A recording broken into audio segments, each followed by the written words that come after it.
Hello and welcome to the Apex Racing League Prototype Championship Round 1.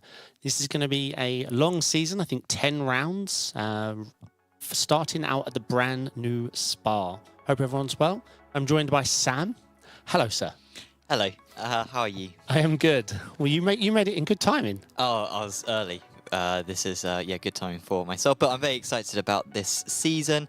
I've been looking forward to prototypes for a while. I mean, season 7 was really good fun, super competitive field, but this season we reintroduced the LMP2 cars, which will be a fantastic addition. We've got pro and hams in both, got over 50 drivers signing up, so it should be fantastic. Yes, agreed. We've got pro and am in each class. I think that's going to be fantastic. Are the points scored across? So can an am score higher by distant? Yes. Yeah. Okay. So it's based on total car class is the points. So yeah, if those AMs can get up in 5th or 6th position, which might be tough in round 1, but certainly is possible, then that will be something that they'll be rewarded for. Let's have a look at the calendar, and of course it is the Spa rescan. I'm interested about Zolder, of course. That's got the artwork update. That would be a very tricky circuit for GTP cars in particular, but also multi-class racing. It's got the 3D curbs as well, I think. I think so. Yeah, I believe so. But good schedule. Some of the big heavy hitters there. Interlagos will be a fantastic track to see the prototypes go around. It's not used enough for prototypes. And then rounding out at Monza, that's going to be a hype race.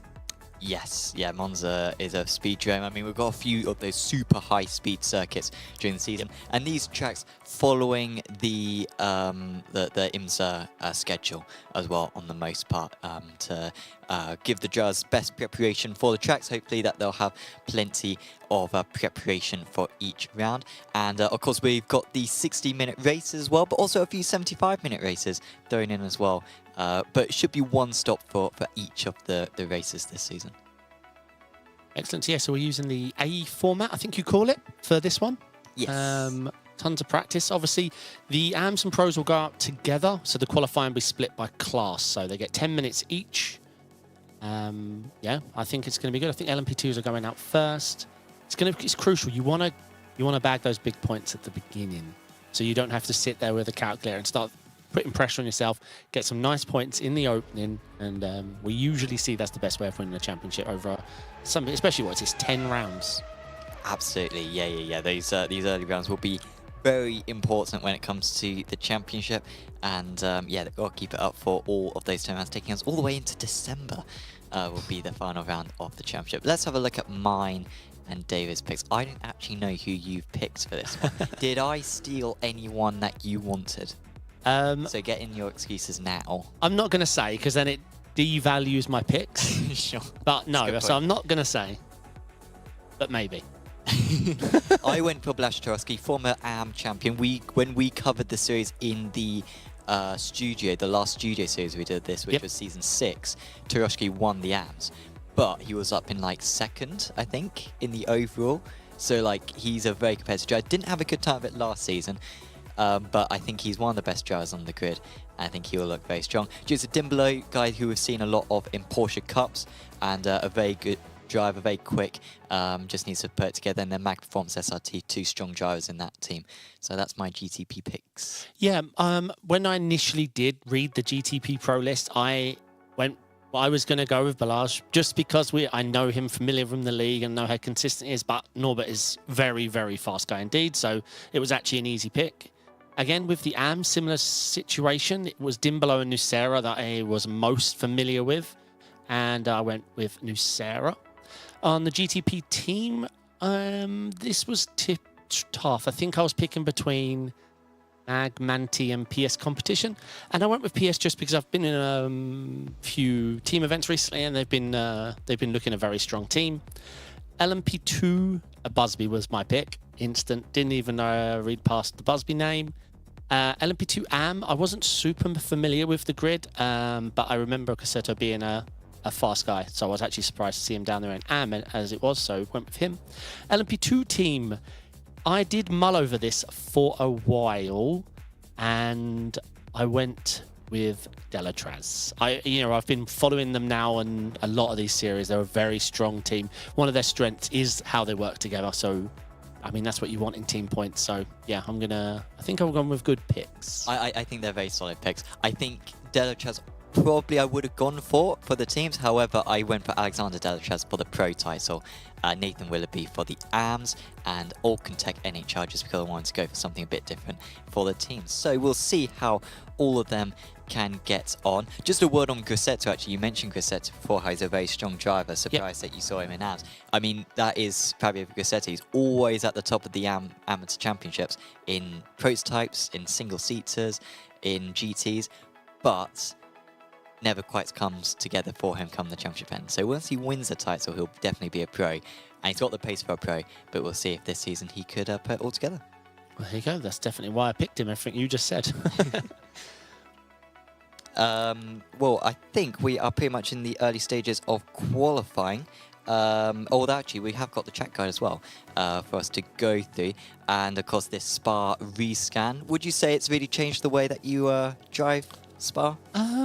Only a few corners. End of the Radion straight, the right left hand up. That's Licum, yeah, that's a big change. Apart from that, you just can't abuse any of the off tracks, which I love with the gravel chaps, and the 3D curbs out of one and in no name. I like them. They make you be a bit more precise and not just overextend. I actually enjoyed it. I only did a couple of races this week with the house move and everything, but I welcome the change. Yeah, I think it looks really good.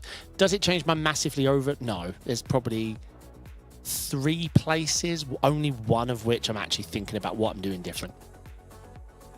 Yes, it is, at least graphically for us as well as commentators, it does look a lot nicer. A lot more gravel traps as well, which can be absolutely lethal on this circuit. If you go in high speed enough, you can even flip the car potentially. So that will be a real challenge. And of course, we are using the GP pits as well. So if the drivers breach the 20 instant point limit, won't be necessarily the end of the race. A drive through round 2 is probably only worth about 15 seconds or so. Same if they get some damage early on in the race and they have to make an extra pit stop with their faster pair. They should be able to get back out on circuit and still be in the running. Yep, I agree. And yeah, of course, just the last bus stop as well through Blanchemont and into turn 18 and 19. We'll see the end of the lap. Not too many attempts in qualifying either. It's always a bit of a tricky one when it comes to the official stage with the 8 minutes. You got to get out there pretty quick, even fast cars like this. Yeah, I only got 1 lap in the rain. When I got into the session, it was raining, so I made like 2 changes to my setup and went out just mindfully thinking about the things I want to do. Those 2 factors alone meant I only had 1 lap. I wish I had just guessed the setup and pushed. I'd rather 2 laps than time to think. But yeah, it is tricky. You really got to be on it. No risk of rain for this one. It's going to be dry throughout, and we'll go to an advert now. And when we return, we'll be trackside for the first qualifying session of the season.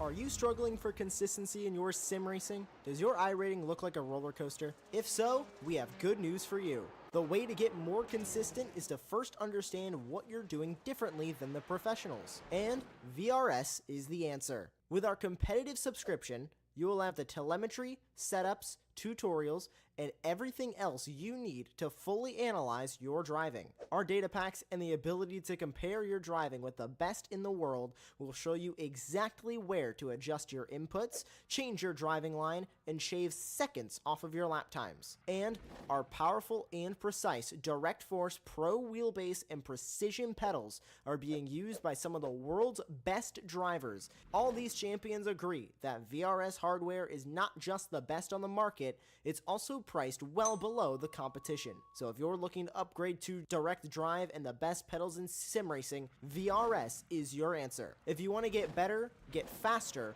and make it happen sooner rather than later, you owe it to yourself to find out why so many people are switching to VRS. You'll be so glad that you did. Visit www.virtualracingschool.com and learn why the best use VRS.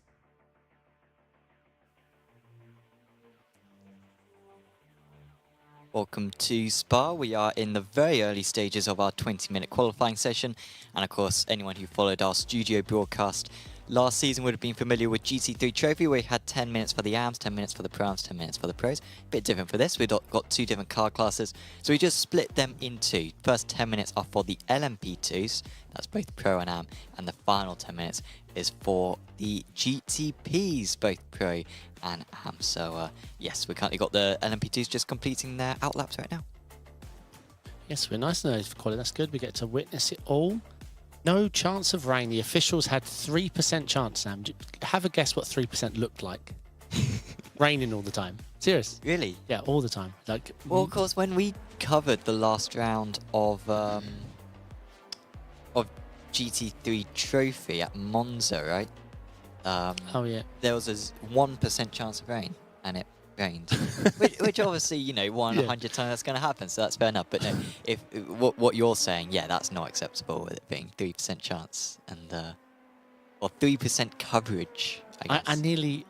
I had the chance to win my first, no, not first, win a high soft IMSA at Spa in GT3. I actually turned up in GT3, Sam, not prototype. Started to rain, qualified third, went out. Did my first stint. I think I was about 5th, had a terrible start. Box lap 5 for the dries. About 7 laps before anyone else. 2 to 3 seconds a lap quicker than anyone. Wind was on. How could it be stopped? 100% rain came down. And I tried to stick it out until I was 8 seconds a lap slower than everyone. My last lap, it would have been quicker to get out and push. Sure. Honestly. Look, this curb on the outside, so no access to the gravel trap, which is really different. Here, a slight reprofiling of the left inside curb is actually quite nice. This is just a lot smoother now than it used to be. This is a good on board. Wait, is this Adam Watson? Oh, free and back. Oh, I know Adam. Didn't realise he was taking part in this. So this is the biggest change to the track, I find. Because you can really hook over this left curb. You can full car it. Oh, he's not. But that's what I do. Well, I suppose I was in a GT. He's not using curbs at all here. I wonder if this is him just cycling up the tyre temps. Yeah, Adam's a fast guy. Here's the other major change, but it doesn't change the way you drive, just changes how much risk you can take, because there is a sand trap now on the exit. Which is good, because the amount of performance off tracks we were seeing this track, it was just ridiculous. It was turning into rallycross in terms of you having 17 or 16 jokers during the race. Correct. That's a very good analogy, actually. So here, apart from looking a lot prettier, mostly remains unchanged. These double right still quite low grip, especially this next one in a GT, just to hook it up. But I imagine in an LMP2 this is going to be nice and easy. Oh, there is a major change. And let's see if it catches anyone out who hasn't. Maybe someone's like, oh, I know Spa. I've got a good set line around. I'll be fine. Pit entry. Okay. You cannot abuse that white line anymore. Remember, you used to just yeet it straight in and turn left at the wall. No, you got to stay to the right now. This over there on the right, there you go, where you on the green area. You can't just cut it anymore. Okay, yeah. We ran a community race, and it was really heating up to a good battle. And then pit stop came, and like 3 of the 5 cars in the battle all had 40-second stop and go penalties. Yeah, will be 1 pit stop tonight. The drivers are not limited to fuel, so the LMP2 should be able to go 35 to 40 minutes. The GTP's 40 to 45 minutes. Hello to everyone in chat. Spencer, Alan, Matty, Thomas, Paul. Hope everyone's having a good day. So you missed the earlier late Apex, Sam? I did, unfortunately. All the news, mate. You have to go check it out on Spotify or iTunes or the VOD on the Apex Racing Team YouTube. Yes. See that cleverly devised plug? It was very cleverly devised until you said that it was a plug. Honestly, it was very subtle. Yeah, didn't I mute my mic? Damn it. So Herbinho is currently top. He is one of our highest I-rated drivers in the LMP2s. It is him who is the highest. 7.8k is Christophe Herbinho. 7.1 for Paul Busby. 6.8 Alexander Delachaz. And then we go down to 6.2 for Crisp, 5.4 for Halfler Darson. Wait, Busby's definitely lost some iRating then, because he isn't 7-1 anymore, he's 6-9. Oh dear, okay. Yeah, it's been a tough couple of weeks. Well, currently, he is a 10th of a second short. Delachas, my pick for the championship up there. Willoughby, of course, he is showing top of the LMP2 AMs. However, you have got to remember that the Pro and AMs in each of the car classes will grid together. So Willoughby is actually 10th out of the LMP2s overall. So top 9 of the pros, which is impressive from the pros to lock out the top 9 positions. We don't usually see that, but Willoughby is ahead of about 5 of the pros. And of course, driving for Effect Simulations, who Busby also drives for. Half surprising that Willoughby is still quite as low iRacing as he is. About 4K is the 488 driver. I see him now as 3K. I don't know if he's lost 1,000 iRating. 3K. Okay. Oh well, I need to look at my sheet. Oh no, yeah. Well, last week he was 2.9K. Yeah, he is fast though, Shockingly no? low. That's lower than me. Oh, yeah, no Which- one wants to be that low. No, it's not representative at all. Yeah, I think it's going to be a tough competition, for sure. Because obviously, well, Effect and Delatraz are fresh off their LMP2 battles. Although course, Busby's yeah. all alone. No, what's his name? Sorry, his teammate. I've completely blanked. Yeah. Well, we all know who we're talking about. Oh, yeah, but I know it. What the hell? My brain. It's been a long week. A really long week. Thomas is suggesting we should have called the podcast only for day. Called it Missed Apex. Yes. Dawson. Andrew Dawson, by the way. Well done. Yeah, I don't know what's wrong Yeah, with me. unfortunately, wasn't able to take part in the series. He did contact me, but I think a few too many rounds he was going to miss. So it will be Busby and Willoughby instead representing Effect Simulations for this season. Here's Delatraz, Alexander Delatraz, who of course you were alluding to before, fighting with Busby for the Endurance Championship very recently. And in the end, it was Effect who were able to win out on that one, had a good second half to the season. Delatraz just fell by the wayside, but did win 2 of the 6 meetings. Effect won 3 of the 6. And the other one went to Delta Sports, who I don't believe we have any drivers from for this one. But yeah, in terms of pace, Delatraz were able to match a lot of the time. Yeah, I mean, that's going to be Paul's biggest struggle of the season length is the Delatraz boys working together. That's going to be very tricky of them. That's why, well, Paul Busby might have been my driver pick, but my team pick was Delatraz. That's going to be, yeah, I mean, and Delatraz himself, that's a very strong pairing. Also, let's have a bit of appreciation for Philip Massa. I think maybe one of the most confusing names on the grid. There he is. I'm not sure how old he is in terms of whether his name was perhaps inspired by the very close to becoming F1 champion of 2008. But yes, we will probably mispronounce that a couple of times during the season. Am I remember it wrong? Did he punch the wall, Massa, after he found out? No, that was his brother, I think, or some pit crew guy. Yeah, someone. I mean, he is now suing F1. Yeah, I saw. Oh, that's insane. Tens of millions for the result. But, yeah, people can read into that. Is that Glock? Oh, Iconic. man. Iconic, yeah. Probably not the word Massa used, to be honest. Okay, so look at these times. Yeah, the AMs are struggling, but the one who is stepping up is the guy we've been talking about from Effect, Nate and Fabio, 9/10 off. It's tough, though, for the AM driver to see in the pro times very tight, especially at the top. The top 3 separated by 16 thousandths. Top 4, 25. 4 tenths separating the top 6. I've not heard of this team, Fast Lane. No, I'm not particularly familiar with them. Not sure if it's a rebrand. Currently sitting 4 and 5. Would like to find out if that's a rebrand. I've not heard the team name before. Spencer D saying in chat, fun fact, Paul Busby won the basic 24 solo event. Yeah. 20. I'm not familiar with this. Yeah, I spoke to him the morning after. He was very tired and absolutely dominated. Lots of money raised for charity. Absolute. He said he drove every lap like it was quali. Serious. Yeah. He had How many passed Pez? No idea. I know he had a drive-through after 1 lap. Oh, really? Yeah, someone paid for it. Lap 1. And Ollie himself was wrecked on lap 1. Yeah, it's tough out there.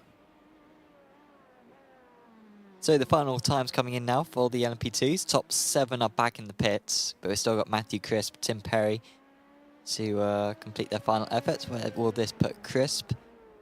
It keeps him in 8th position. Tim Perry still out there. Also this man, Dan Blackwell, for 3M by altitude. Sergey Orikov also just improving a moment ago, up into 11th place out of the LMP2 AMS. Blackwell crosses the line, and that is also not an improvement. So a little bit boring end to that qualifying. But we've now got the GTPs to come up. So prediction for pole, who are you feeling? Well, it would be wrong if I didn't go for my championship pick, which is Balazs Tarowski. So I'll go for Balazs Tarowski. Wait, so I picked his teammate, right? We both picked a Manti driver. That's very true, yeah. I'm not familiar with Norbert. I don't believe he's taken part in this series before. I do recognise the name. Big fan of the livery, though.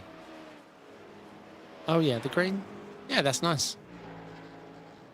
Not a massive green fan, but, you know, that's... Is a bit one of Sauber, true. which is not a good sign if you want to be quick. No, but financially stable, yeah, it's a great idea. Yeah. Don't know, yeah, never... Green race cars never done it for me. It was always the... Not a Jaguar 2004. Yeah, I know. Yeah, it's the British racing green. That's how it all came about, right? Colours were done by country. That's why Mercedes were white. Yep. Of course, all the Italians are red. Yep. That's where it all started. A lot of the teams, I mean, when Merck run that special livery that didn't go well, with the white underneath the silver to show it was still there, kind of tribute. Yeah. One of their worst weeks, and that was when Netflix were filming for them. And yeah, they've all got like lederhosen yeah. overalls on, and Toto is not happy.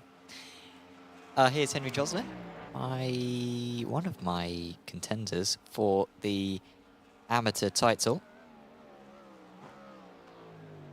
He will be right up there, probably by championship end. We have got 11 of the pros and 10 of the AMS. And there goes Jocelyn to provisional pole, but we'll see how that stacks up against all the other drivers who are going to be completing their laps very soon.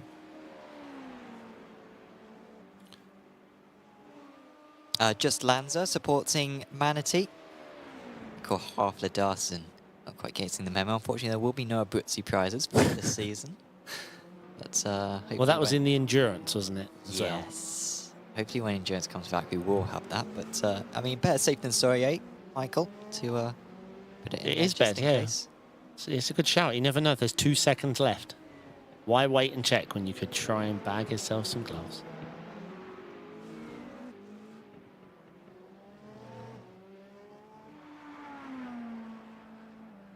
So some good times being put in now. Norbert Tamas goes to the top. But Simone Nucera, who's top of the amateurs, is currently 2nd place overall. They're my picks. Stop the count. That's my pro pick and my AM pick. There you go. 1, 2. Easy. This is easy. It's going to be absolute domination again, it seems. You haven't recovered from the last absolute sweeping. Sorry. No, I'm competitive. I am quite bad at these. It's right, we won't tell everyone you pick first as well. No. Let's let them believe I get to have a chance of picking first. I think one time you did let me pick first because you felt bad. Yeah. Easy flats. Oh, Upper yeah. Rouge. Easy flat in GT3s. How it's easy-ish flat in Porsche Cup nowadays. I'm going to remove the word easy. It is flat. Yeah. Here you go. That's the curb you can absolutely eat now. That, though. What? Oh. That's one way of resetting your lap. You don't get long, right? Not many laps. No. They will be able to complete the lap that they start, though, when the 20 minutes is up, which is very useful around a circuit like this. So what GTP preferential treatment is that? Well, LMP2's had it as well. They can Oh, complete of their course they lap at can. the end of Of the 10. course they can. All right.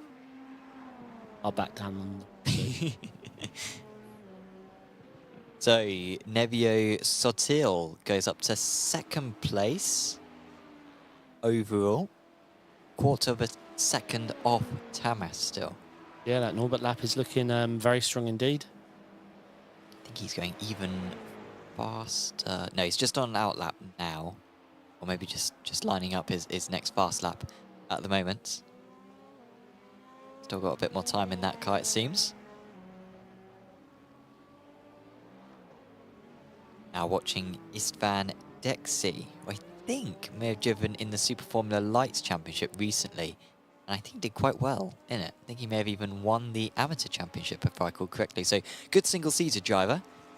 We'll see if the Spin and Tow Motorsport driver can get himself up from the absolute bottom of the standings. He has not set a time so far in his Acura, despite already having an attempt. Let's go back to the pits. And now this is his first proper clean lap, he hopes. Yeah, lots of team names I'm not familiar with, apart from the ones running at the front. It's nice to see Absolute Motorsport Ace Lift back again for another Apex series. Get a lot of repeat business, it seems. Alcantech's back. Evening Paul Busby in chat. And I will say as well, if anyone's watching this and they fancy taking part in the final 9 rounds, do go over to apexracingleague.com. There's still about 8 spots available to sign up to the championship. So you can... and there is drop rounds, so you can still make it work? Yeah. I mean, we had a driver miss the first 2 rounds of the championship in, I think it was Porsche Cup. Yeah, but he was built different. And he won everything else. That was Philip Hammer. Yeah. You missed the first 2 rounds of the championship and still won the title by a canter as well. Paul, no pressure, but you are my pick for the championship. No pressure, Paul. No pressure. I don't want you to feel pressure. And hello to Mark in chat. A few mad cars in GTP. Let's go. Yeah, and welcome to Apex Mrs. Martin as well for subscribing. Here you go. He's my teammate for Ivra. Oh, we didn't make it. Found out today. Oh. Yeah. Unlucky. Yeah. So he's not your teammate. No, he was. We've broken the band up. How much did you miss out by, do you know? We were miles off. It just the Well, fuel. It was all to do with the safety car. So. Oh, that's unlucky. Yeah. Yeah, it is what it is. We had good pace, good consistency. Everything was fine. It is what it is. So Lennart Schnabel, who recently won the Super Formula Lights Pro title, said Dexy won the AMs, Schnabel won the Pros. I think he's a 2-time Apex Racing League champion. He currently sits in 9th place out of the Pros in this qualifying session for Alcantech NHR by Brain Crow. Oof. And that is a spin for Bissert, who is a new driver to the series. Still 2nd place out of the AMs, so good performance from him, but it was not an improvement on his last lap. The checker flag is out, so the drivers can complete these last efforts. Emil asking, who placed me in pro? I should be in AM. Ignore him. Emil was a pro. Emil's very good. He is indeed. Very good, I think, actually. So the Manatee boys looking very strong, locking out the front row at the moment, separated by 14 thousandths. And then PS competition, not far back, 8 thousandths off the back of those two. It's very tight at the front in GTP. Just another word on Emil in chat saying that he should be an AM.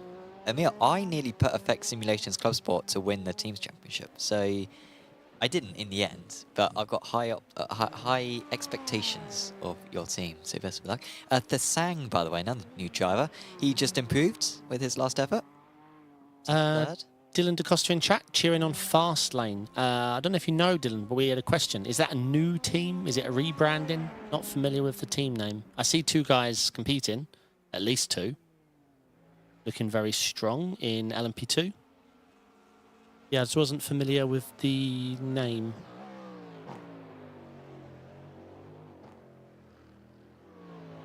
Is on board with Anthony here? Wait, I thought PS competition was blue. Am I mistaken? No, I think they've always been purple. Oh, okay, there you go.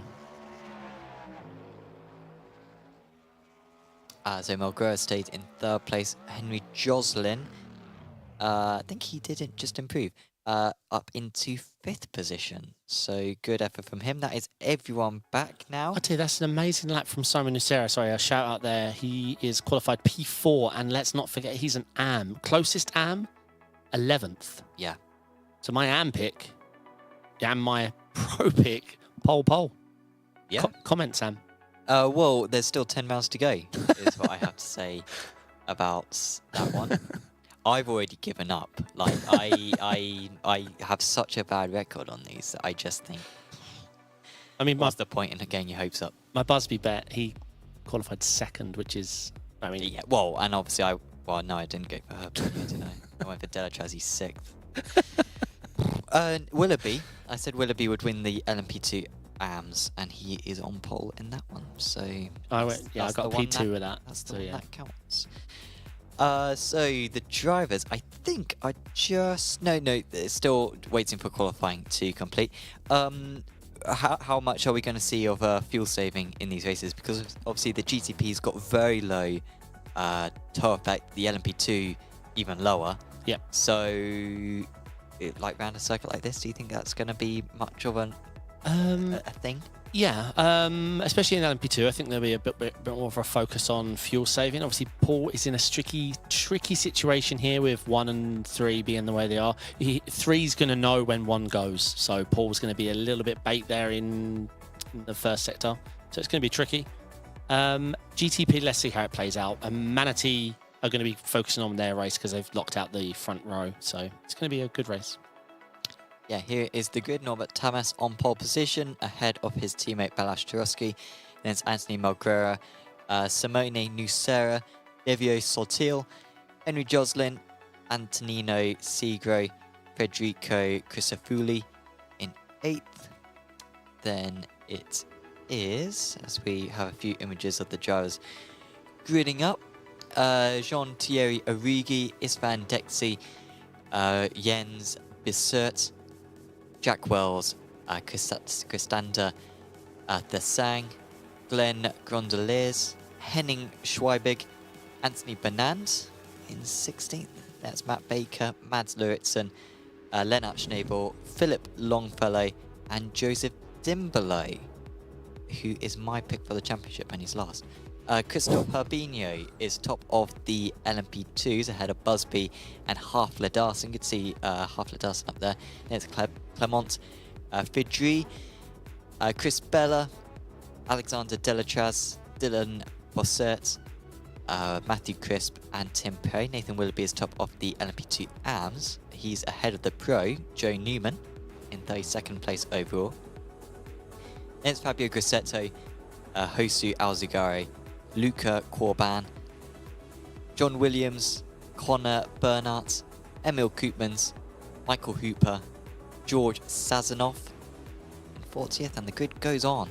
It's Massa, Blackwell, Quare, Watson, Oman, Ooms, Gordon, Orikov in 48, and then it's just Benicio, Revkov, Sarins, and Koulibaly rounding up 52 cars. Really good to see.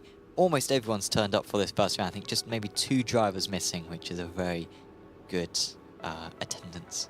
The cars have been waiting for you to finish speaking, by the way. They all parked and just waited politely. And I appreciate that. Yeah, yeah. And question in chat, are points for each car based on your in-class? No, it's overall finish position. So Simon Nucera is looking very strong for round one. If he can stay consistent, and obviously, I mean, his nearest competitor is 11th, where he's 4th. So that's how you win, qualifying and keeping your head. Yeah, points for your car class, not your division necessarily. There is the start zone once again, and it is past this DRS line, at which point the pole sitter can launch. Everyone else has to wait until the pole sitter decides to do that. And oh, now we are going, and there has been a collision straight away. Some drivers went very, very early, it seems. And it's 3 wide heading down into turn 1. And in fact, there's almost contact between the teammates. Taroshki has taken the lead, but who is going to be ahead come the end of, or come the entrance of Eau Rouge? Meanwhile, in the LMP2s, it's much cleaner. Herbinho has got away Paul's well. gone around the outside. Got alongside with Busby trying to go through in the LMP2s. But it's Herbinho, Busby and Delachaz there, but Taroshki holding on to the lead, and it looks like it's still a Manatee Racing 1-2 in the GTPs. I saw a big death back there. The right-hand screen at the back. Looks like it was Fabio Grosseto, perhaps. I'm not sure what happened at the start, but it was like P4 or 5 just went super early, crossed on the long side, and yeah, it got messy quick. Race leader a little bit wide. We'll get you a lot of replays of what happened, because it was all action. Ooh, And that's, it's a huge crash.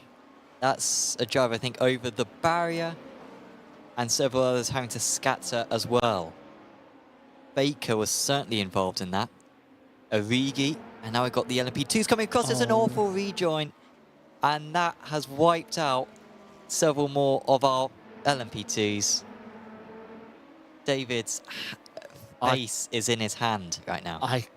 I have no words for that rejoin. I don't know who it was, but have you ever been to a racetrack, an active racetrack with 50 cars?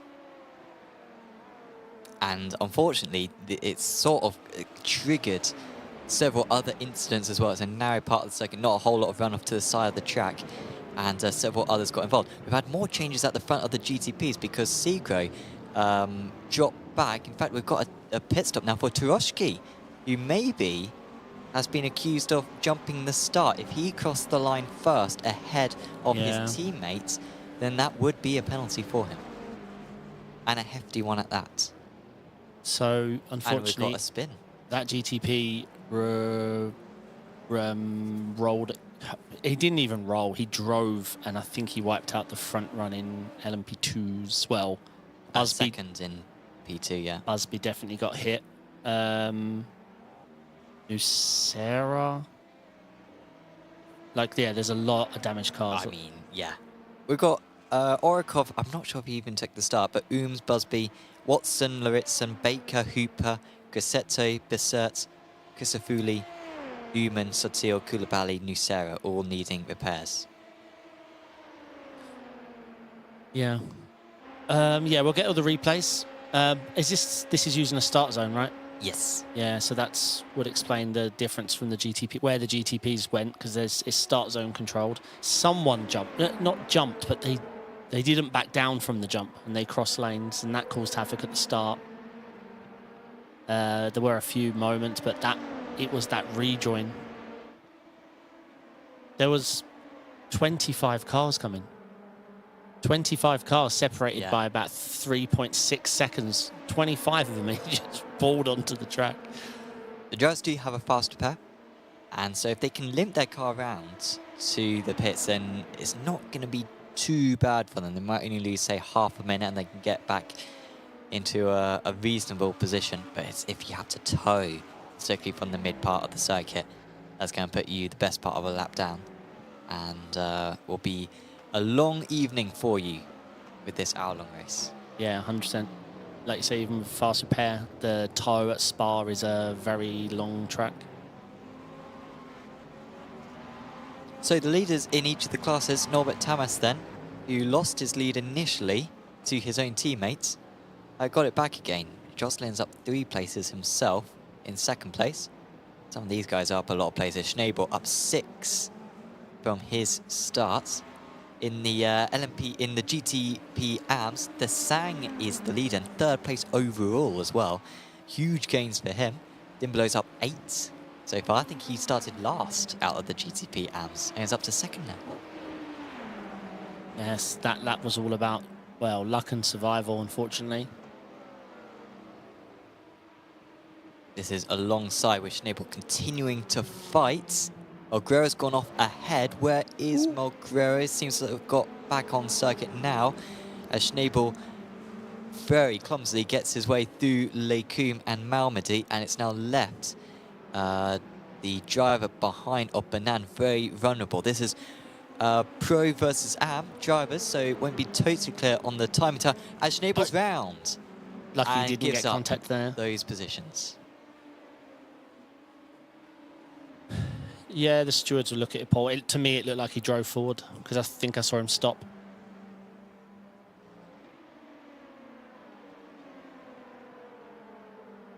Yeah, so lots of positions. I mean, yeah, you mentioned Joseph Dimbalo up 17 positions. 17. I mean, the drop score calculations are going to be insane later in the season. All right, so yeah, I'm not sure what happened with Balazs there, though, but you're probably right. I think when that guy behind, I don't even know who it was blue and white, I think, went super early. I think Balazs reacted, and yeah, obviously Norbert was the one controlling the race start, so yeah, it looks like his teammate got the pen. I think you're right.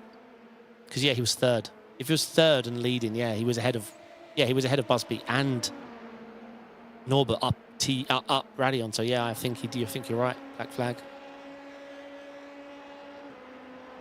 That's crazy, right? Your teammate being the leader and you managed to jump him. Yeah. Like, let that. Well, I guess it must have been in reaction to what was going on behind. Yeah, correct. It could well have been, yeah. Because let's face it, we're all hovering on that throttle, you know, and the slightest of thing can set it off. So George Sazonov, this isn't for position in division, but it is still worth points, and of course will enable him to get off up ahead and chasing after the drivers in front of him. Koopmans is not too far behind, and he might have a very good run at these guys, seeing that they're so close up Eau Rouge. But overtaking is not easy in these LMP2s. The draft spec very, very weak. And he's almost being forced onto grass. Now goes to the inside, does Sazonov. It's Corban who's defending, and there you go. The draft not strong enough. Corban holding on to that position. Yeah, LMP2 doesn't have much draft at all. That's why you always see an emphasis on fuel saving. Very difficult. Obviously, if you're significantly faster than the guy in front, then obviously you can make it work. But yeah, just overall, I wish this car had more draft, because I do love this car. So let's reflect. Norbert Tomas is leading the GTP Pro. We need to see what happened to poor Nucera. I think he was caught up in all that calamities at the beginning. Crusaders first in GTD AM. Christopher leading LMP2 Pro. And as you pointed out, Nathan Willoughby in effect leading the LMP2 AM. Quite a good lead as well.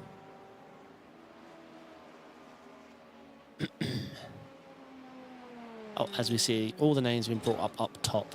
It's difficult for us to keep a track on because there's 4 races going on out there. So it's very difficult, 4 leaders. But obviously they score points in their class. So it's more of a, like, it's easy to think of it as 2, but just track the points as 4. Oh, as he went rather deep there.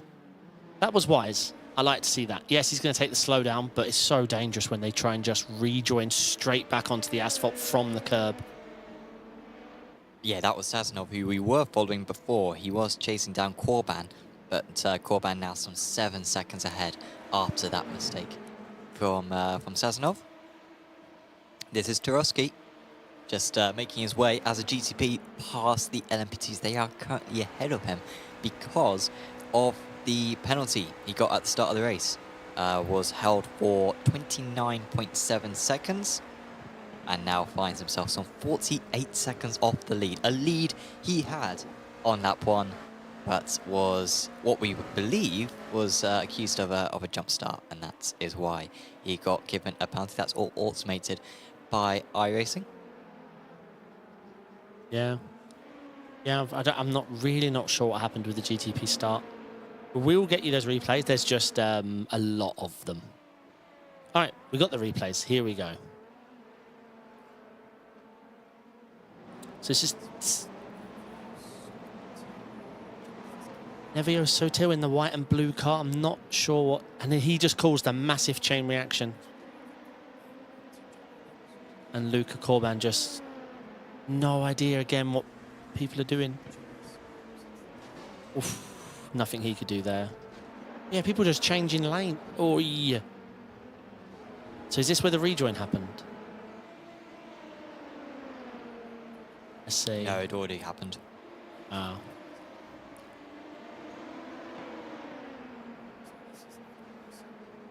Adam. Wow, look at the air on that. Didn't think he was going to land. Oh. Nearly. I thought that was going to be a mega, you know. Yeah, he's going way too quick through this though. Oh, come on. This guy's got to get through it. No. Oh, you love to see it. And then that was the unlucky. So it was Luritzen who rejoined and wiped out Busby, and then so many others were unlucky to get involved in it as well. I wanted to see if Mads stopped and went, that's all. I think he did. Because it was...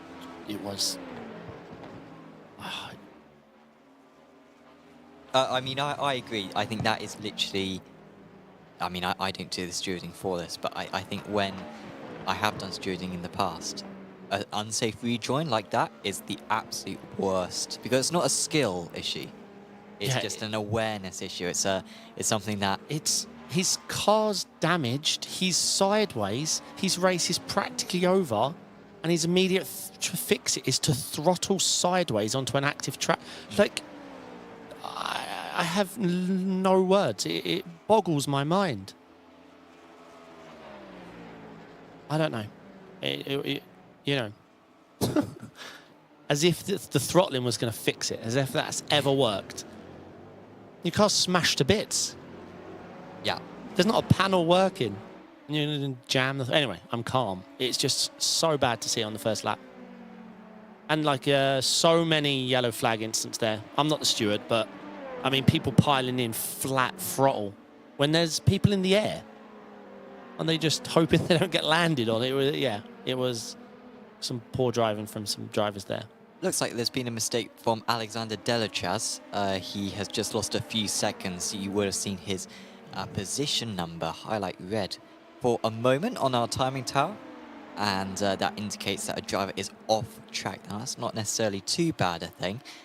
Might just be a small excursion, but for Delachaz he was off track for a little while. There you can see his webcam. Great to see that the drivers are providing a few webcams. Anyone who's watching back the stream, do follow the instructions in Discord in order to get yours enabled.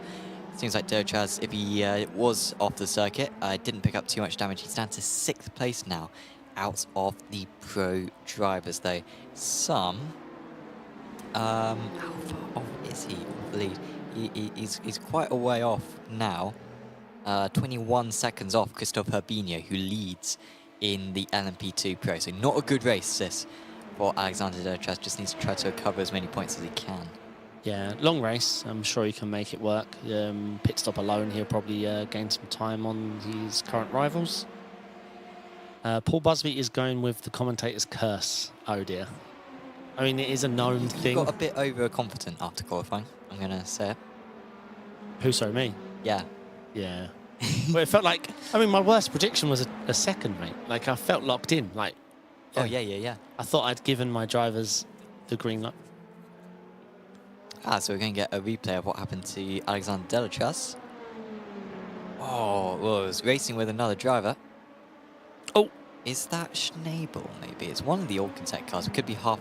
No, it's not one of the Alcantech cars. I think it's just a similar livery Yeah, Delatraz just doesn't get the move finished and starts coming across. Yeah, like it might have helped him get the move done, but no, Delatraz needed to leave more space there. If you play with glue, you get glue. If you play with netcode, you get netcode, especially in those sort of corners where it's, let's face it, netcode is induced by obviously the higher, faster you're going and the more inputs on your wheel. And that corner there, you're sweeping from left to right. And yeah. Well, I would. What's the phrase I always use? Do stupid things, win stupid prizes. Sure. Sometimes it'll work and you look like a hero, and then sometimes we blame netcode. But in reflection, it's an hour race. Looks like Joseph Dimblow has just moved up into second place out of the GTP AMS for Velocity Racing. He is quite far away from the drivers ahead, though. Beast Racing, have you ever heard of them either? Yeah, they're a bit of an established team. Jack Wells, and I forget his ex-teammate's name. I think he's still part of the team. He used to take part in the series. But yeah, quite a limited team. You don't see them in too much stuff. I think this is the only Apex Championship they take part in. But nice. Yeah, Jack has been around for the last few seasons. Former AM champion as well, back in season 5, if I recall correctly. Right, I'm calm now after all that traffic calamity. I'm Sure. calm. I'm fine now. I mean, if you think that was bad, we have got Zolder next week. I mean, imagine if that happened at Zolder. We'd still be picking up the pieces now, 16 minutes in. Yeah, it's insane. But I think most of the drivers got back out on circuit, which is good. I think the only retirees we've got are James Koulibaly, Fabio Grassetto, Paul Busby, and I'm not sure about Sergei Orikov. I'm not sure if he actually took the start, Sergei. But 4 retirements. The other 48 drivers still soldiering on. Yeah. Guessing there'll be some penalties. Just a couple. A couple. Malguero into the pits. This is... you can get to the end of the race from here on a tank of fuel. So Malguero, maybe carrying a bit of damage from earlier on, decides to pit for PS competition. Yeah, you can, yeah. What is this? That was GTP, right? Yeah. So yeah, you can go 45 minutes at... Yep. I almost, after doing so much prototype stuff, when I did Spa 24, I've forgotten how long the stints were. I was like, oh my God. Couldn't believe it. Yeah, the stewards will be up late. All right, we're following Matthew Crisp, who only down 1 position. John Williams ahead of him, up 4. Looking strong. This looks like a good battle. Oh, this is going to be tight. Looks like John's got a better run and he should have a little bit of draft, but it's going to be very difficult to defend now with Matt down the inside. Could try for the switchback or go the long way. He's going the long way. Not much room. And now you're about to see the ineffective LMP2 draft. Let's see, he's tucked up, but I'm calling it. There won't even be a late braking opportunity. Let's see. Well, he does have a significantly better run, though. Yeah, Yeah, I think that was more skill than draft, but yeah, that was a good run. Long way to go around the outside, but a little bit easier to pull off now with this inside curb. I mean... I think that was racing incident, right? Yeah, John held the far left line, and that was his, and he'd earned it, so... Yeah. Carry on. Yeah, Matthew being perhaps a bit saved by the gravel, not to reach the wall there. Loses just a few seconds. And Obviously, it's a shame to see. I wish we didn't see this in the sim. We've been calling that for years. We didn't need Mission R. We needed a stronger contact model. Because we would like to see that, wouldn't we? More door-to-door. Because, yeah, everyone's fast to say, like, oh, Rennsport, blah, blah, blah. But if you haven't watched a Rennsport race at Monza, then you've perhaps never seen a sim race at Monza, because 3 wide through T1 and T2 every time. It's mad to see. Because they lean on each other's cars. They all come out of it, 3 wide down to the second screen. I was like, oh, my God. Oh, my God. In iRacing, one person's in the catch fence.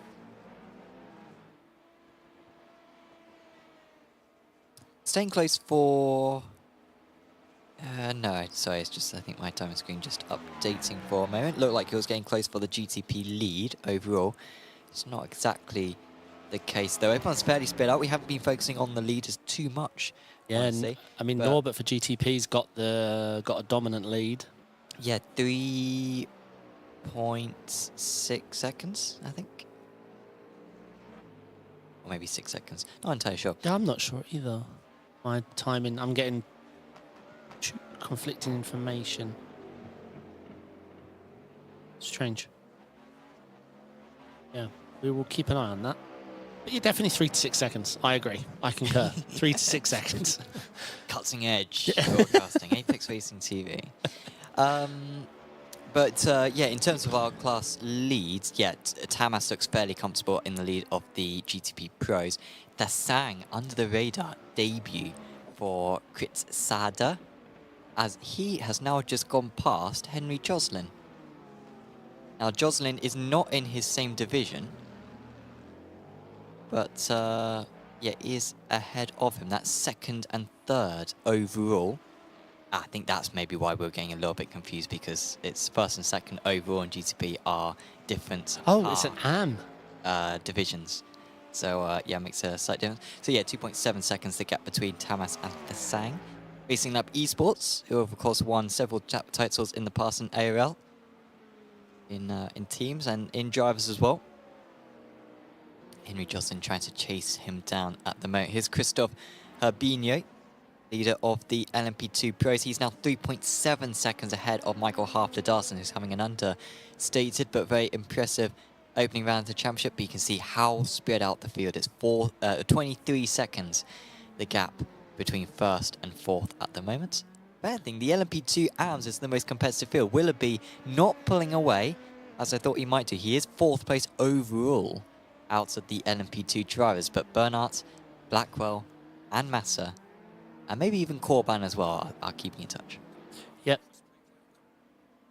All right, we've got a replay of the Matthew Crisp and John Williams incident. So let's see. So yeah, I mean, this is just, that's just rubbing racing. Fine with this. This also, obviously, John took a risk there going so tight, but let's see here. I mean, yeah, he's earned the left-hand side. He's earned space. Let's look here. I mean, yeah, he's in.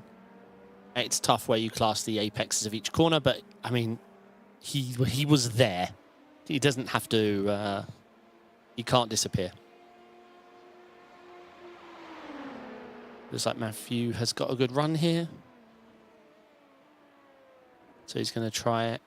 Very similar move. He'll be hoping for a very different outcome. Yeah, okay. This time, this Ivan really backed out there. But it looks like Matt was going for the very similar time. So I've actually driven with Matthew Crisp there in a team race together very, very long time ago.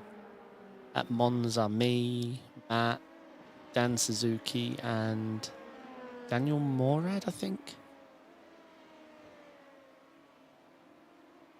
Yeah, Matt's Did you win? Let's say yes. Yeah.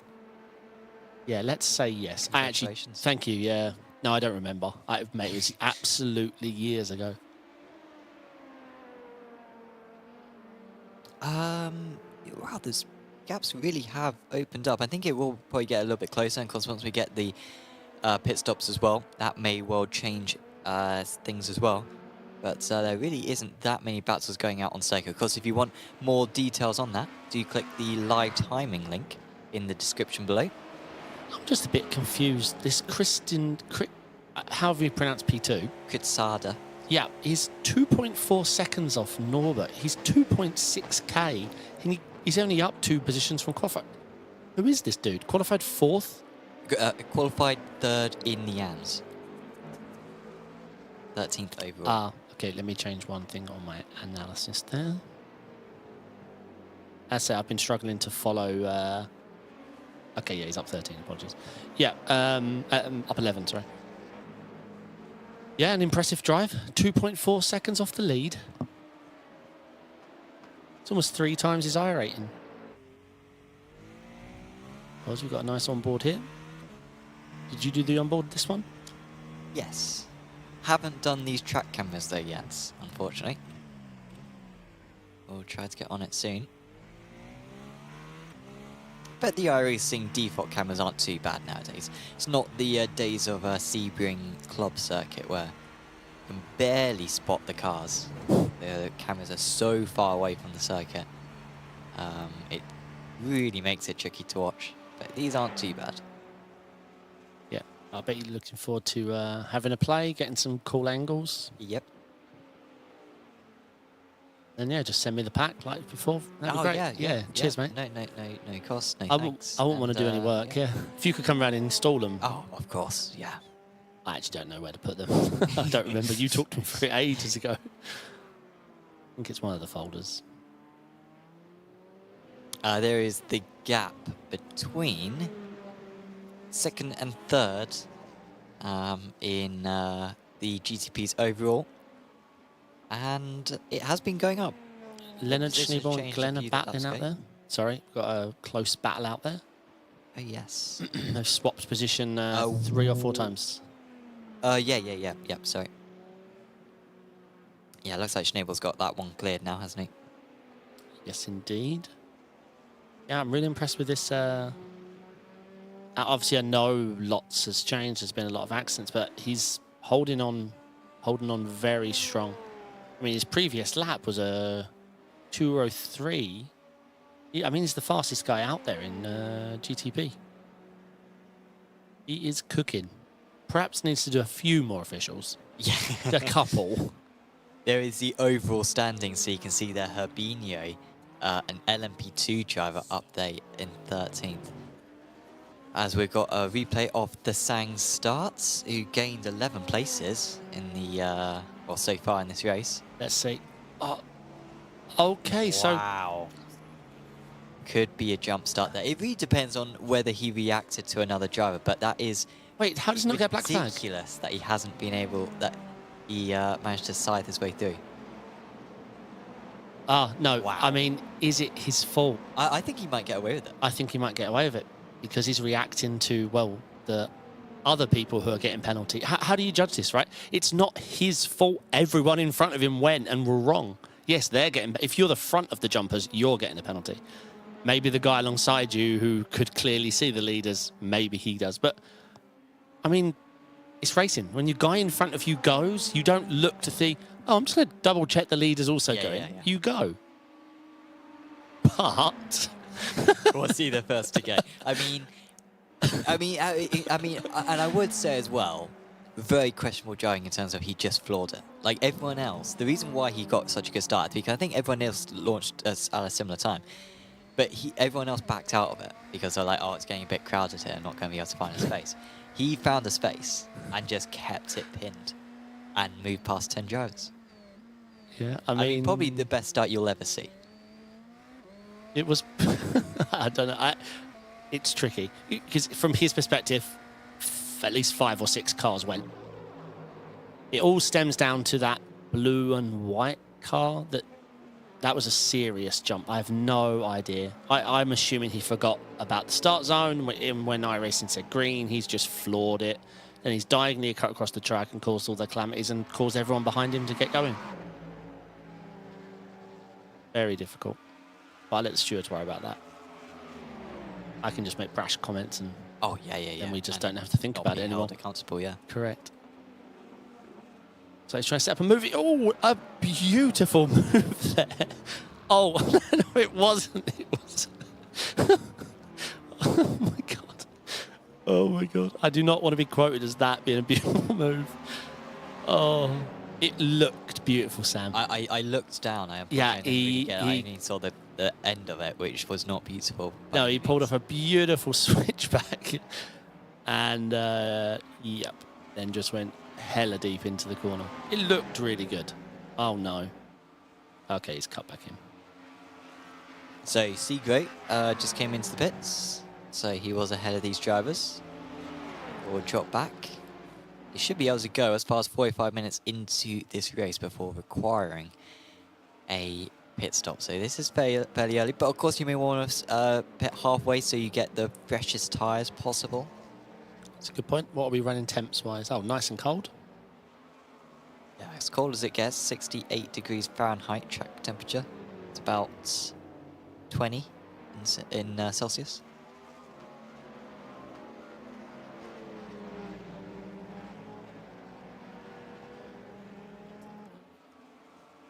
There is the temperatures. 21 degrees track temperature, my bad. Yeah, it's a tough call, especially in LMP2, because the car is so fast on low fuel. So, but an hour. Oh, lucky I'm not driving, so I don't have to worry about a decision. But if you gone. And we do sometimes see drivers take 2 tires. I mean, like with these GTPs, very big difference in terms of sometimes. Like I don't know if you remember, we went to Mugello 2 seasons ago in this series. Or maybe it was last season. Maybe you weren't covering it. I'm not entirely sure. But that was super high tire consumption. 75-minute races, and drivers were like basically getting to 0% tire wear within half an hour of driving. Like, it was absolutely ridiculous. And that was partially because of the very warm temperatures that we had at that circuit. Sang's in. Whereas some of the circuits, it's not really a factor. So really, I think it is circuit dependent. If you're going to a Barcelona, a Budapest, a Mugello in high temperatures, these GTP cars, the tyres really make a difference, but maybe not so much around here. So one thing you mentioned about tyres, with the prototypes, both GTP and LMP2, you can't just take lefts. If you're taking lefts, you just take all 4, and it costs you, because they change on axle. So you get your fronts done at the same time, you get your rears done at the same time. But yeah, if you ask for lefts, you might as well have ticked all 4. A lot of people still get caught out on that if they come from GT3, and it's very common to just take left side tyres and head back out. Can really, really cost you. All right, Seng's out of the pits, 40-second long. Yeah, I don't know how to call his move. I don't know. From that far back, he can't see the leader, and everyone in front of him went. So yeah, I really don't know where I stand on it. So Dexy with Schwiebig and Dimbolo ahead of him. Dimbolo, who had an awful qualifying. And of course, with these early pit stops for a couple of their rivals, this now is first and second, along with third. First and second in AM, as well as third in Pro, all in a battle with one another. Will any of them dip into the pits? It might be worth doing so to avoid having to fight each other and potentially slow each other down. Well, certainly they're going to be fighting into the bus stop chicane. Dexy's got a good view of this one. Looks like it's going to be a really nice move, but 2 of them do dip into the pits. Joslin and Dimbolo in. Schwiebig decided to continue, and now he needs a big lap on low fuel, albeit old tyres, to try to get ahead of both of them when the pit stops are complete. Yeah, I'm trying to remember GTP. I mean, he could just push for a couple of laps. It depends on traffic. Keep an eye on the old radar and relative. These guys are following very close. Large on his way back through the grid, but I mean, a full-blown recovery is going to be mighty tricky. Well, Seagray's already taken his pit stop, so Turoshki's still got another pit stop to come. Yeah, and it's not a short pit stop, is it? This is a... So, Thesang, who was our leader in the LMP, in the GTP AMS, had a long pit stop. 40 seconds stationary compared to 18 seconds of his rival. So he's lost 22 seconds in the pit stall. You can see it on the overlay there. Gondolier is even down to 14 seconds. So that may have just cost him a chance at winning in the amateurs. And all of a sudden, that battle with Schwiebig and Dimbolo and co holds even more importance. I mean, that seems longer than 4 tyres, but less than a penalty. Yeah, definitely more than 4 tyres, yeah. But not enough to serve any sort of penalty I'm aware of. Entry, yeah, I can't... I mean, you wouldn't just sit there for 20 seconds taking optionals when you had that pace, so... Yeah, not sure. Maybe his fuel wasn't ticked or something dumb like that. We've all been there. I mean, I personally have never made a mistake. No. No, one time I gave my teammate 9. Let it sink in for a second.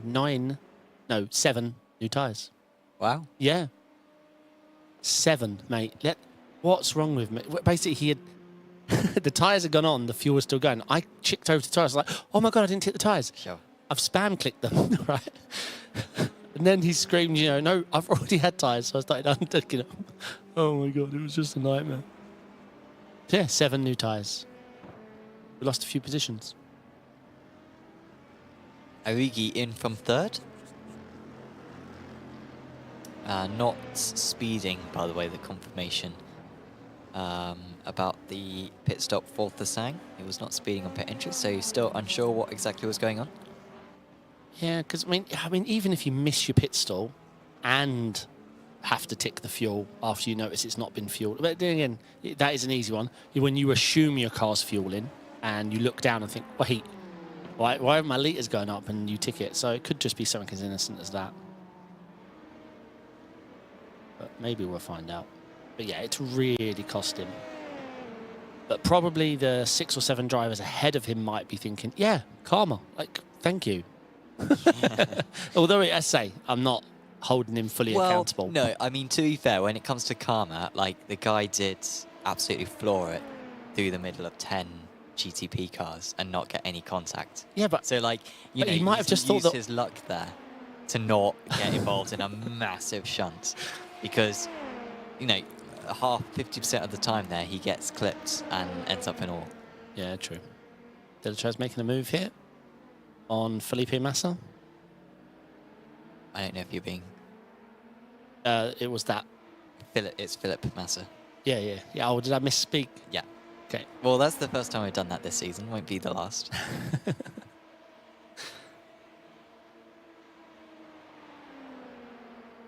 It's a big old side screen. Yeah. Right, but then again, I always get people ask me, like, why have you got your screen so far forward? And I'm like, no, it's just the camera perspective messes with it. Might just be stretching the edges, Because the back of his seat also looks rather huge. Yeah. A few more pit stops happening. Just keep an eye on them. But yeah, I was about to say Balage's pit stop was quite long, but obviously that isn't a pit stop. That is a penalty serving. Contact between Melguera there. And that is him battling with Dimblo. Both these drivers have pitted. Yeah, this is I'm not sure if Melguera can get to the end. No, I think he can. He was the first to pit, wasn't he? So he's got quite old tyres, Melguera, but he's sticking it on the inside there. Yeah, from lap 8. Yeah, I think he can make that. Yeah, I think he pitted on 16 minutes. So, yeah, you can get it to the end. It's going to be a nice battle. How defensive will he go? And of course, remember, this is Am versus Pro. Dimblo and Am. Melguera a Pro. So nothing will change on the timing board, but it is still 4 points. Still for track position as well. Who is the driver ahead of them? It is not for position. That is a back marker. In fact, well, that's an LMP2. So, yeah, they're coming round to lap.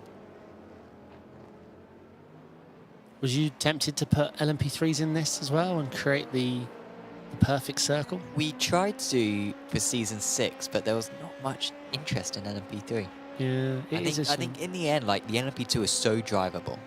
It's so easy to drive the LMP2. Why would you want to drive something which is... Oh, wait, that was... Oh, nearly 3 wide. I'm glad the guy backed out there because he was going to try and overtake, like, fully off the track. Although that's never been a thing in iRacing, right? Overtaking, exploiting off tracks to get an overtake done is in iRacing, it's always been allowed unless you've got a slowdown, right? I think nowadays in the official series, if you report that, the person who did it will get DQ'd. Why is he flashing? I mean, if it's the Pro-Am in Tottenham, Okay, what? well, That's how I defend if someone flashes me. Like, I'm going on record. That's how I defend if someone flashes me. Ah, here we go. I mean, these guys are not going to survive. They cannot They're destined to This is end each beautiful. other's races. This is art. Mulgrew underneath. And here we go, alongside into Eau Rouge. But I think Mulgrew should be clear by the time that they get there. He will be, yeah. And But now it's all about, can he dip back into the draft and get back ahead? Caddy's going to have a sweet piece of draft here and is the superior machine. Just saying. I love the caddy. Oh, I like this. Let's see. Yeah, I don't think he's going to find anything out there. No, he hasn't got the straight line. Woo!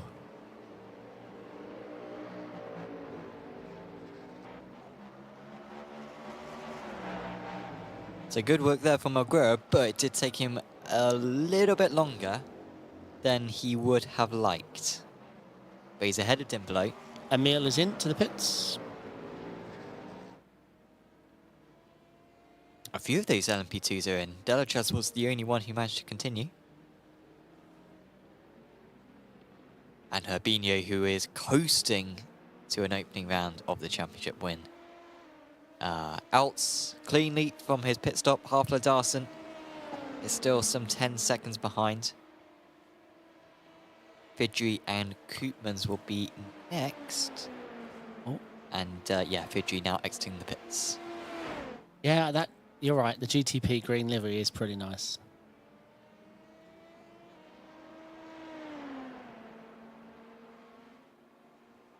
Got the old Jimmy Broadbent cam angle, you know, straight down the middle. You don't see it much in sim racing. Especially because I have a top monitor, so I have no idea where that camera would be. Stuck on my screen. Spencer D saying, let's go Raymonds, P7, doing sim coach proud. Raymonds is currently doing very well. Yes, indeed. He has just come into the pits, the Latvian driver. Yeah, I'm just keeping an eye on the pit times. Yeah, has anyone else had any long pit stops, I wonder? Doesn't look like it. Maybe a bit of a long pit stop for Isvan Dexy in the GTP Pros. Was held for about 10 seconds longer than what he would have liked, but really it's Cassandra Dasand. Nathan Willoughby has had an issue from the lead of LMP2 AM. He's just made his pit stop, and now he has lost the lead. Yeah, was it this lap or? Yeah, it was just a spin, just going through no name. Do we think like 2 tyres and just forgot? Well, Connor Bernards has got ahead, and that is particularly frustrating for Willoughby because it was a really good pit stop. Dare I say suspiciously good pit stop. 20 seconds stationary compared to many of his rivals being some 24, 25 seconds. Mill did a 19.4. Yes, yeah. So it looks like it was doable. But Willoughby had pulled what was already a good gap even further, and he could still win out of the amateurs tonight. But he's now just made Nate's it under much fire, tricky. even more so. Looks like he's going to cover this off. Yeah, so I wonder if, I haven't seen the incident, but if you take front tyres, for example, it's a huge risk because you get hyper grip on that outlap.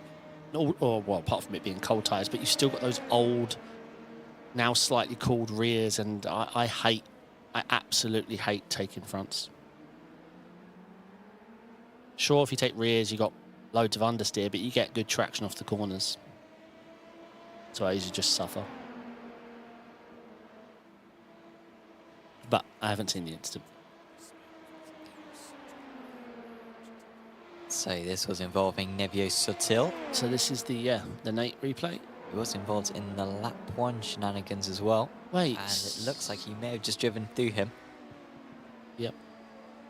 Yeah, just a bit impatient. And Nevio fortunate not to end up in the wall. I mean, Nevio, I'm not a steward, but this guy's due a hyper penalty anyway, so. Because he's the guy that jumped the start. Yeah. Calls in 1,100 calamities behind. And yeah, that was just impatient. I mean, the LMP2 was always going to track out. Always going to track out. So I think he was, what, A, trying to go around the outside of him? That's not on. B, there was a giant car in front of you when you throttled through someone. I say it like it is. So these are teammates actually, Massa and Corban. Both German drivers, both LMP2 AMs, both F1 Online Liga.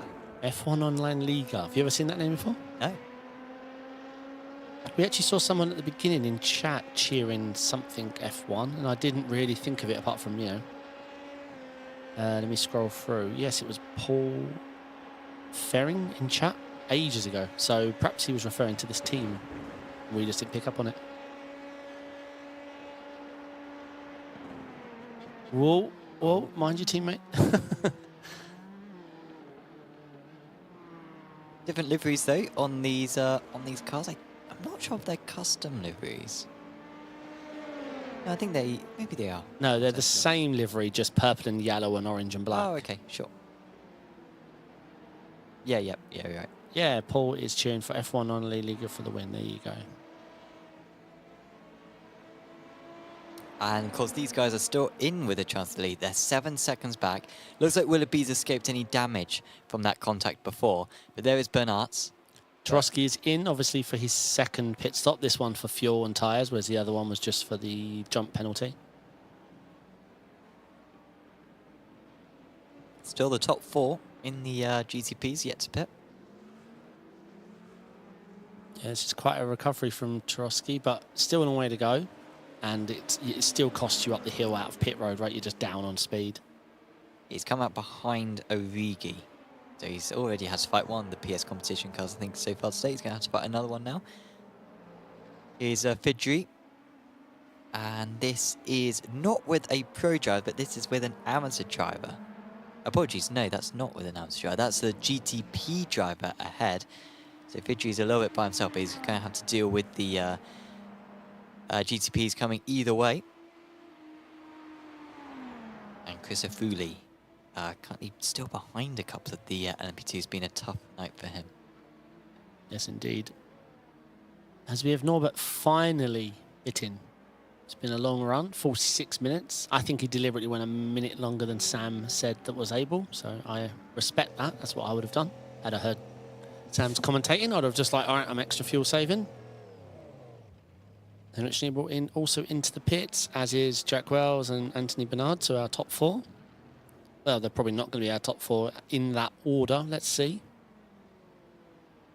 Henry Jocelyn, where's he going to filter out? I think it's going to be P2. He is, yep.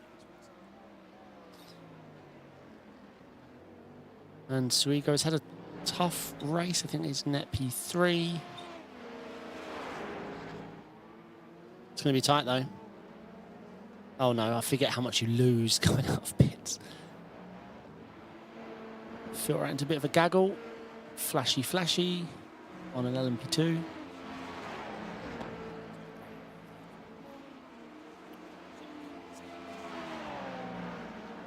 Shout out to one of the sponsors for this series, Apex Racing Academy.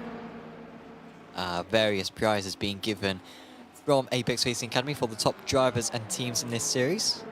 But you can get a subscription yourself by going over to apexracingac.com and sign up to our data packs, which offer setups and track guides and coaching sessions, E-laps, no-laps, all the information that you need in order to get some extra pace on iRacing. Of course, always following the iRacing official series, so all the data packs are relevant for circuits and cars that you're driving at that time. So do check it out, apexracingac.com, to get yourself a bronze, silver or gold membership. A bit of information from Alex K in chat. F1 Online Liga is the biggest F1 league, biggest German F1 league. Nice to see our guys on top. Let's go. Oh, awesome. They are doing well indeed.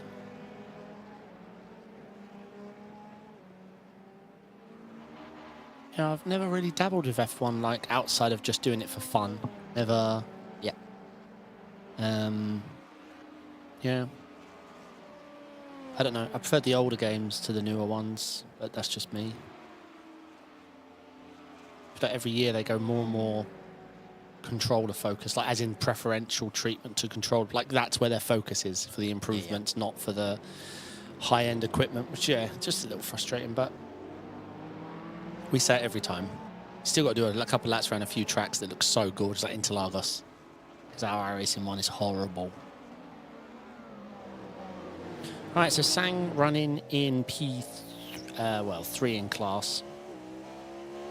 Behind Dimbolo after that pit stop that's really cost him. Talking. He's done well to catch up to Dimbolo, hasn't he? I mean, when Dimbolo came out of the pits, he was about 10 seconds clear of the Sang. And now the gap is negligible.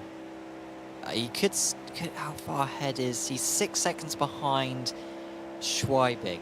He's done very well to extend that gap out. So I think Schweibig will probably win in the GTP AMs. But I'm not confident about Dimbolo holding on to second. Yeah, it's going to be tough. Yeah, Henning is doing a great job. He's got a nice gap back to these packs. So how long's left? Yeah, I think he can hang on to this. Just needs to be consistent and navigate through traffic well, and he can lock in that GTP AM win.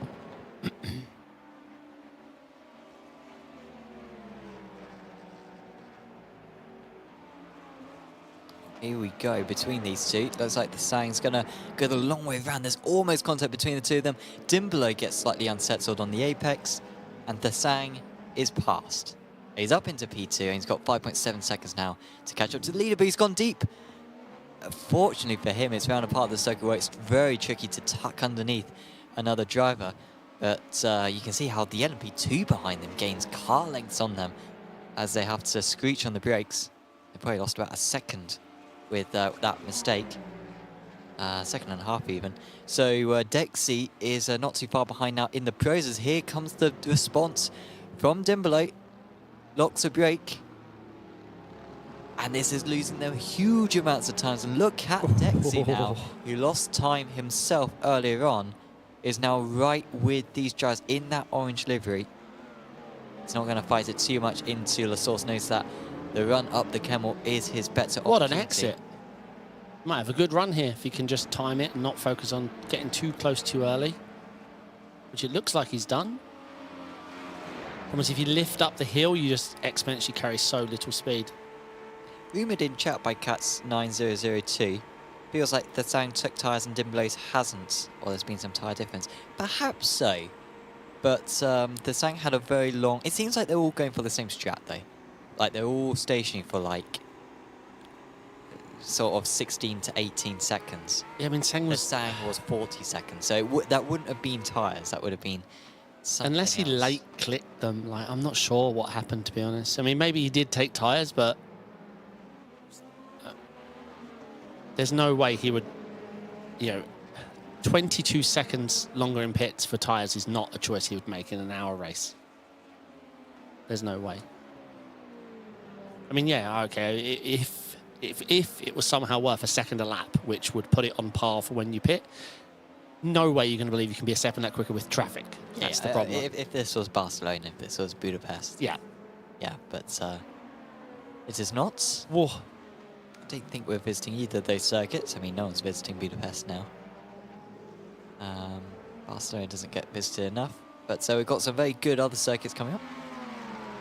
Dexy looks very quick. Just seems like Dimbolo's lost his momentum after being passed by the Sang before, who has already sprinted off ahead at 1.5 seconds clear. This is going to get fighty. Hello to Andrew Dawson in chat. Hope you're well, mate. It's going to try. No, there's not a lot in this yet.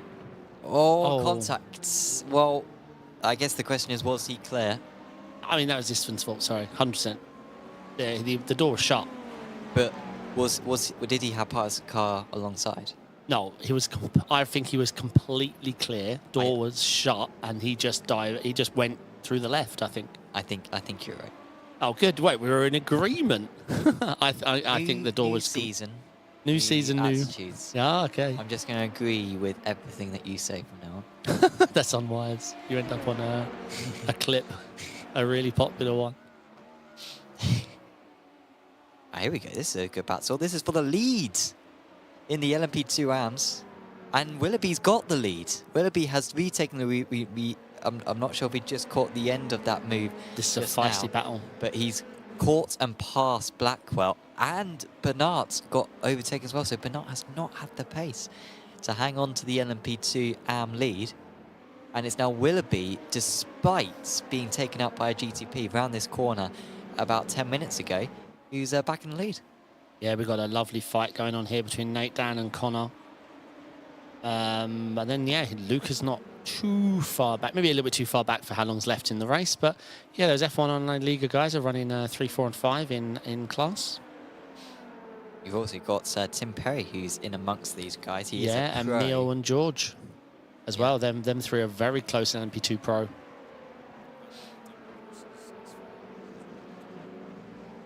right, we've got to replay this. This is the bus stop incident. I'm going to say the red and black car is clear. I mean, I don't see anything in that, how that could be the caddy's fault. Oh, yeah, here we go. Yeah, I think that's a penalty. Yeah, 'cause, I mean... He was behind mid-corner, and there was sort of like a good exit. But I still think he's too far back. Yeah. Yeah, it's a corner. The guy in front's got... He's turning. It's a turn.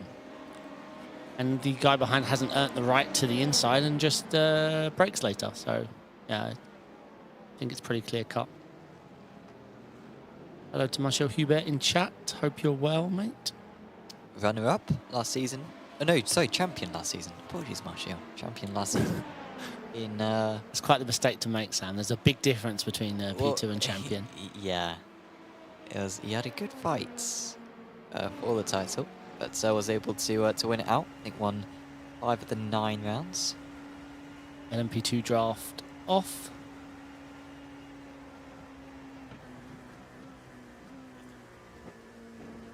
Yeah, he definitely lifted a little bit there. Saw the blue lights drop. Might have been a bit calculating on the fuel, which makes sense at Spa. It's a long old pit.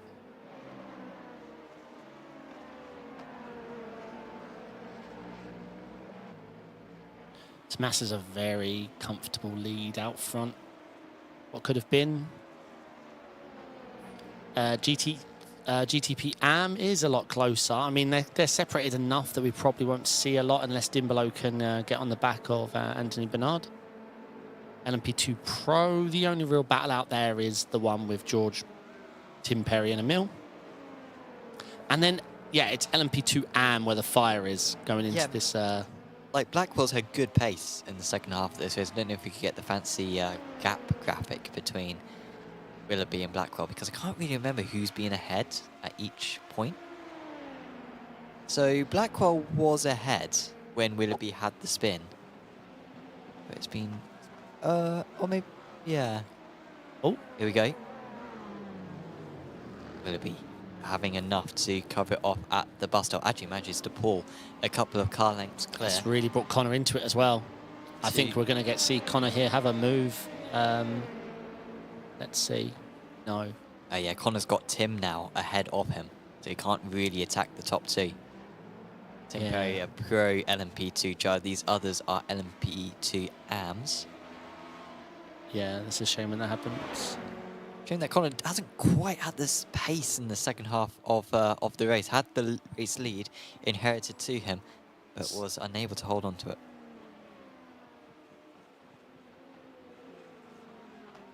Willoughby now 1 second clear of Blackwell. That might be all he needs. Yeah, this race has flown by. But I suppose it took 6 minutes for the cars to land all back on the track. These guys have got 1 more lap to go after this, so they will be well over the 1 hour by the time that they complete the race.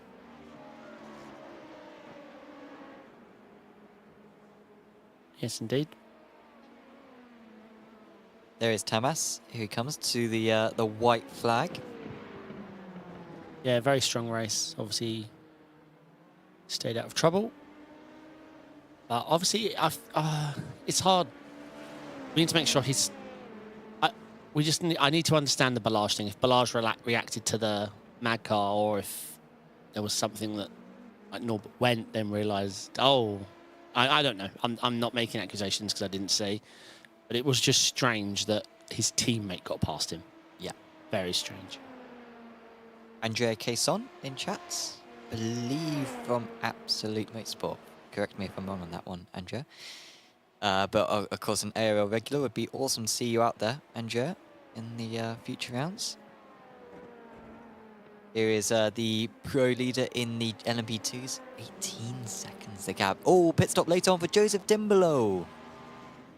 Wait, I don't understand. Oh, he's underfueled. So, it's white flag. Drive past the finish line and wait for the prototype leader to pass you.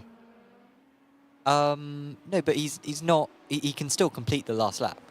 Yeah, but once the LMDH leader passes you, it's checkered. That was white flag. Like if he's sat in pit stall right now and the GTP leader goes by him, he'll get checkered in pit road. No, but the GTP leader isn't going to go by him. The GTP leader is here.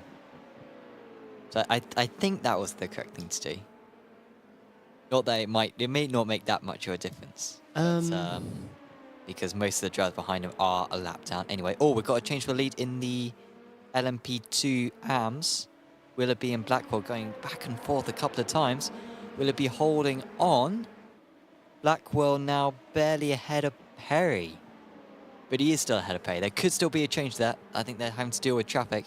And that is why it is ebbing and flowing quite as much. But this man has had no problems. He lost the lead on lap 1 to his teammate, but he got it back within a few corners. And there's been no problems ever since. And it's a perfect start for Manatee Racing's Norbert Tamas, who wins. Christoph Herbinho, right behind him, wins in the LMP2 Pros. And you're right, yeah. If the GTP leader was there on track where he was, then yeah, I'm wrong. The situation wouldn't have unfolded. Yeah, the pit stop would have been quicker. We're going to have first place out of the GTP AMS come. Yeah, well to the drove line from next. Beast Racing. No doubt. It was the Sang's race to win, but he had that long pit stop, and it was a very good second half of the race performance from Henning Schwiebeck in his debut as well to win for Beast Racing. What could have been for Nucera, though, without that start. Yeah. And here comes our amateur winner in LMP2. And it looked like it had all gone wrong for him when he had contact, was spun round. Yep. But he's fought his way back up from third at one point, back up into the lead.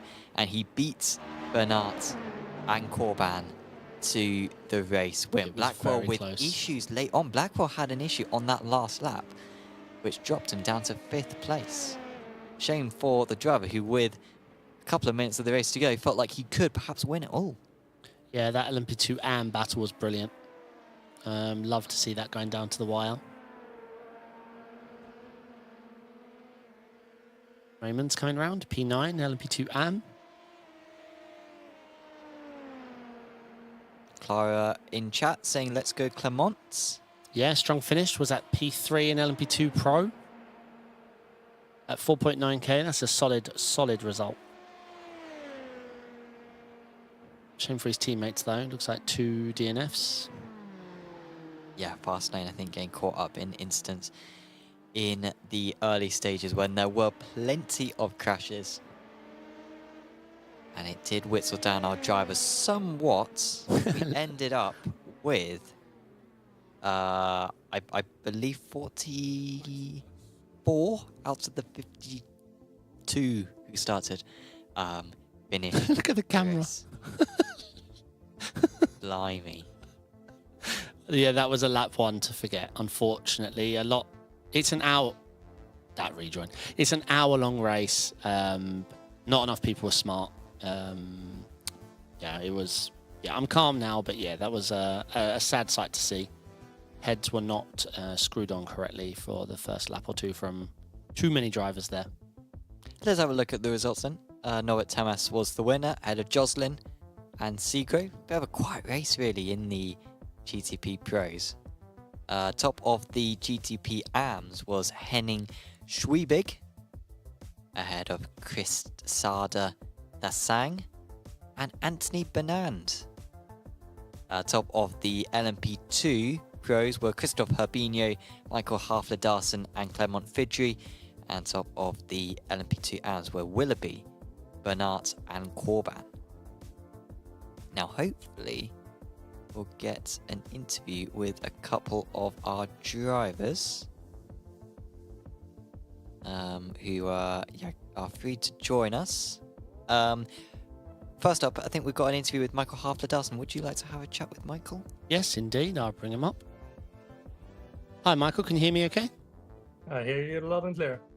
Excellent. First of all, congratulations on P2 and LMP2 Pro, I believe.